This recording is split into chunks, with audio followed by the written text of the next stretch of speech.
Hello guys, welcome to my channel commerce learning. मेरा नाम नीलम मिश्रा है और मैं कॉमर्स से रिलेटेड टॉपिक्स पे वीडियो बनाती हूँ। कुछ वीडियो मैंने बनाए हुए हैं और कुछ अब आगे स्टार्ट कर रही हूँ बनाना। तो आप चेक करिएगा पुराने वीडियोस को। अगर आपको अच्छे लगते हैं तो वीडियो को लाइक करिएगा, शेयर करिएगा और मेरे चैनल को सब्सक्राइब करिएगा, ठीक है। तो हमने पिछले वीडियो में पढ़ा था कि कैपिटल बजटिंग की टेक्निक्स के बारे में, जिसमें हमने नॉन डिस्काउंटेड जो टेक्निक्स थी दो, pay back period method and ARR मेथड, इन दोनों को हमने डिस्कस कर लिया था। आज हम डिस्कस करेंगे नेट प्रेजेंट वैल्यू मेथड, ठीक है। तो नेट प्रेजेंट वैल्यू मेथड क्या है? The net present value method is a process of calculating the present value of cash flow, inflow and outflow both of an investment proposal using the cost of capital as the appropriate discounting rate and finding out the net profit value by subtracting the present value of cash outflow from the present value of cash inflow. Means सीधी सी बात ये बोली गई है कि यहाँ पे प्रेजेंट NPV मेथड में present value of cash inflow की वैल्यू निकाल ली जाती है और आउटफ्लो की वैल्यू निकाल ली जाती है, दोनों की प्रेजेंट वैल्यू, और दोनों को माइनस कर दिया जाता है, ठीक है। तो उससे हमारी NPV वैल्यू निकल आती है, ठीक। अब इसमें आगे बोला है कि under this method all cash inflow and outflow are discounted at a minimum acceptable rate. यानी कि इस मेथड में जो भी इन्वेस्टमेंट प्रपोजल है उसका जो रेट होगा वो ऐसा रखा जाएगा जो कि किसी इन्वेस्टर को कहीं और इन्वेस्ट करने पे मिलता, ठीक है। तो वो ऐसा रेट मतलब रखेंगे जो कि एक्सेप्टेबल हो, ठीक है। ऐसा नॉन एक्सेप्टेबल रेट नहीं रखेंगे जिसमें हमें घाटा हो, ठीक। तो NPV की वैल्यू अगर ज़्यादा आती है, मतलब पॉजिटिव आती है, तो NPV एक्सेप्ट हो जाएगा। और अगर NPV की वैल्यू कम आती है या नेगेटिव आती है तो हम उस प्रपोजल को रिजेक्ट कर देंगे, ठीक। In simple words we can say a positive NPV means the project earn a rate of return higher than the firm's cost of capital। यानी कि पॉजिटिव NPV जो है वो ये इंडिकेट कर रहा है कि फर्म जो है वो हायर रिटर्न कर रही है एज़ कम्पेयर टू जितना वो कॉस्ट लगा रही है, ठीक है। तो बेसिकली ये कहा गया है कि पॉजिटिव NPV को एक्सेप्ट कर लिया जाएगा, नेगेटिव NPV को रिजेक्ट कर दिया जाएगा। और निकालेंगे कैसे? इसमें cash present value of cash inflow को माइनस कर देंगे present value of cash outflow से, ठीक। तो हमारी वैल्यू निकल आएगी। अब इसका डिसीजन रूल ये कहता है, वही मैंने फिर से बता देती हूँ कि accept the proposal if its NPV is positive and reject the proposal if its NPV is negative. In case of accept and reject situation, all proposal with positive NPV should be accepted. यानी कि अगर accept और reject की condition है तो जितने भी positive NPV के प्रपोजल्स होंगे वो सारे के सारे एक्सेप्ट कर लिए जाएंगे। एक्सेप्ट रिजेक्ट सिचुएशन कौन सी होती है? जहाँ पे जितने भी प्रपोजल्स होते हैं वो एक दूसरे से compete नहीं कर रहे होते हैं, ठीक है। जहाँ पे प्रपोजल्स इंडिपेंडेंट होते हैं।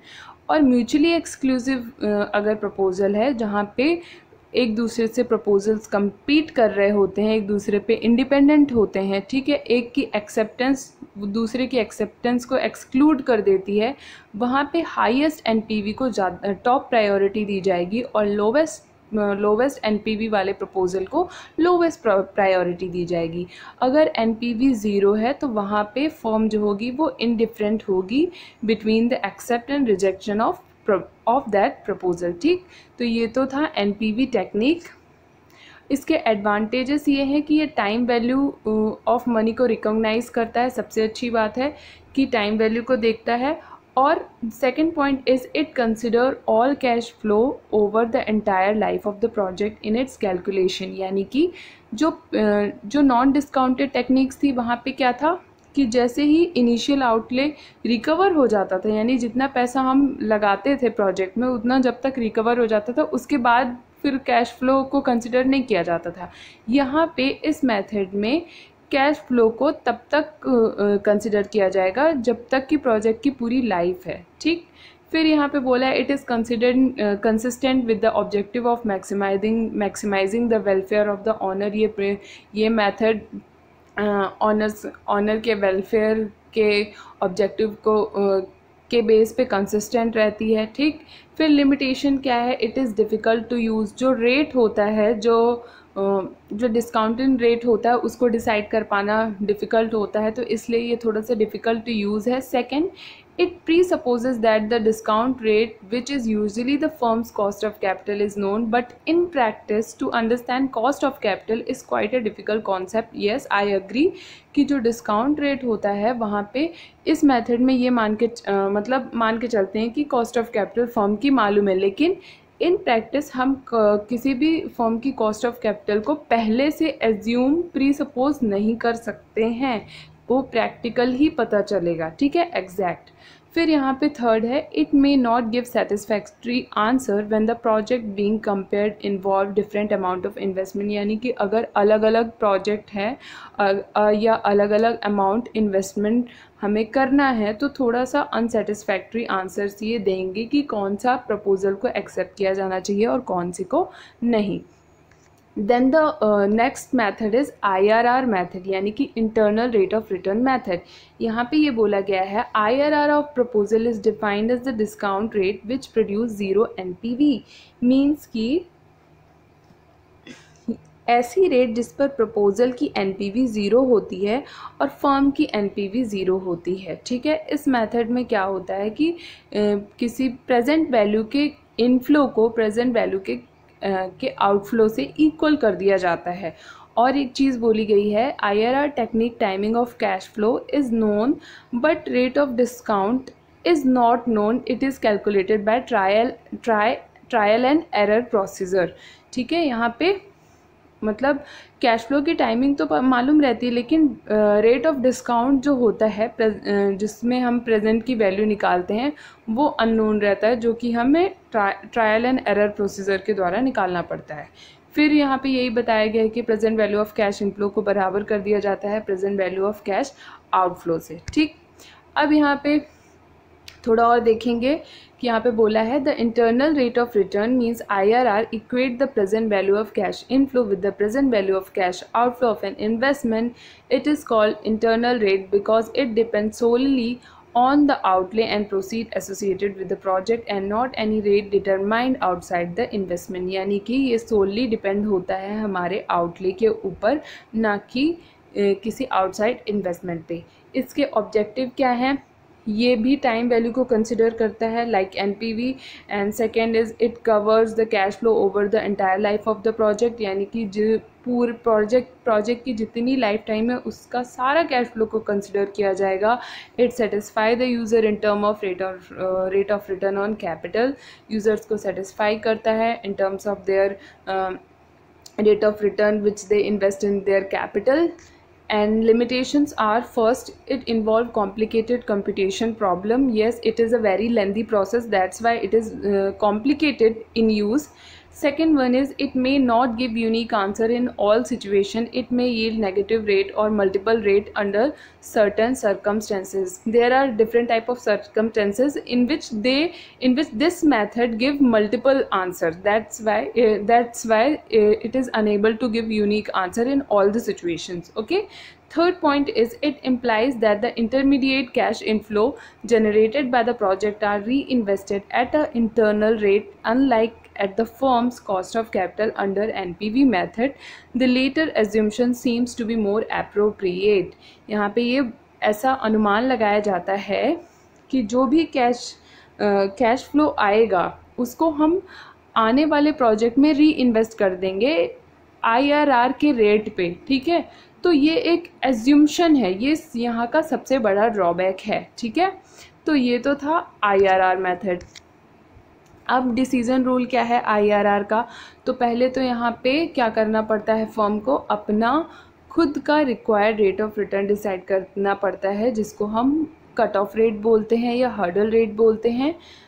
ए प्रपोजल इज़ एक्सेप्टेड, कोई प्रपोजल तब एक्सेप्ट किया जाएगा जब हमारे IRR की वैल्यू उस मिनिमम रेट से ज़्यादा होगी, तब तो तब तो वो प्रपोज़ल एक्सेप्ट किया जाएगा। अगर IRR की वैल्यू उस प्रपोज़ल से उस मिनिमम रेट से कम होगी तब तो वो प्रोजेक्ट को रिजेक्ट कर दिया जाएगा। If IRR and KR both are equal then the firm will be indifferent to choose whether to accept or to reject that project. In case of mutually exclusive proposal, the proposal with the highest IRR is given top priority and the proposal with lowest IRR is given the lowest priority. Means कि highest IRR को ज़्यादा priority मिलेगी और lowest वाले को कम priority दी जाएगी। तो ये था IRR मेथड। अब NPV और IRR में कंपैरिजन देख लेते हैं कि कब IRR सुपीरियर है ओवर NPV और कब NPV सुपीरियर है ओवर IRR। तो IRR सुपीरियर कब है? जब हमें किसी प्रपोज़ल पे परसेंटेज पे रिटर्न चाहिए हो, और NPV IRR से सुपीरियर तब है जब NPV shows expected increase in the wealth of share holder, यानी कि शेयर होल्डर की वेल्थ को जब इंक्रीज़ वो करना हो तब NPV बेटर है। और जब एक्सेप्ट और डिसीजन रूल पे जब कोई प्रपोज़ल को मतलब डिसाइड करना पड़ता है कैपिटल बस्टिंग टेक्निक पे, तब NPV ज़्यादा अच्छा रिज़ल्ट देता है। और जब अलग अलग प्रोजेक्ट हो और उन प्रोजेक्ट को जोड़ना हो, एडिटिव करना हो, तब NPV ज़्यादा बेटर है IRR से। ठीक है, तो ये तो था NPV IRR। Next one is profitability index. Okay, profitability index को हम बेनिफिट कॉस्ट रेशियो भी बोलते हैं या प्रेजेंट वैल्यू इंडेक्स भी बोलते हैं। ये भी एक डिस्काउंटेड टेक्निक है और जिसमें टाइम वैल्यू को कंसिडर किया जाता है। और इसमें इसकी सबसे अच्छी बात यह है कि इसमें पर रुपी बेनिफिट मतलब निकाला जाता है, इसीलिए इस प्रोजेक्ट को 1 से कंपेयर किया जाता है। ठीक है, इसका फॉर्मूला है total present value of cash inflow divided by the total present value of cash outflow. ठीक है, NPV में हम क्या करते थे, total present value of cash inflow minus total present value of cash outflow. तो यहाँ पे बस चीज़ें सेम है, बस यहाँ पे डिवाइड होता है क्योंकि यहाँ पे पर रुपी वैल्यू निकाली जाती है। ठीक है, अगर हमारा प्रॉफिटेबिलिटी इंडेक्स 1 से ज़्यादा है तब तो हम प्रपोज़ल को एक्सेप्ट कर लेंगे। अदरवाइज़ PI अगर हमारा 1 से कम है तो उस प्रपोज़ल को हम रिजेक्ट कर देंगे। If PI is equal to 1 then the firm may be indifferent because the present value of inflow is expected to be just equal to the present value of outflow। ठीक है, और यहाँ पे सबसे ये बताया गया है कि रैंकिंग म्यूचुअली एक्सक्लूसिव प्रपोज़ल में रैंकिंग के लिए भी सबसे अच्छा है। हाईएस्ट पॉजिटिव PI को सबसे ज़्यादा प्रायोरिटी दी जाएगी। जिस प्रपोज़ल की हाईएस्ट PI आएगी उसको पहले नंबर पे रखा जाएगा। और PI मेथड जो है वो कैपिटल राशनिंग के लिए भी बहुत अच्छा रहता है। ठीक है, तो ये भी आप याद रखिएगा। ठीक, और यही था हमारा 3 मेथड जो हमने आज पढ़े, NPV, IRR एंड PI। तो अगर वीडियो अच्छा लगा हो, समझ में आया होगा, तो प्लीज़ वीडियो को लाइक करिएगा, कंजूसी मत करिएगा, और इस वीडियो को शेयर करिएगा, चैनल को सब्सक्राइब करिएगा। Thank you for watching my video and have a nice day. Bye bye.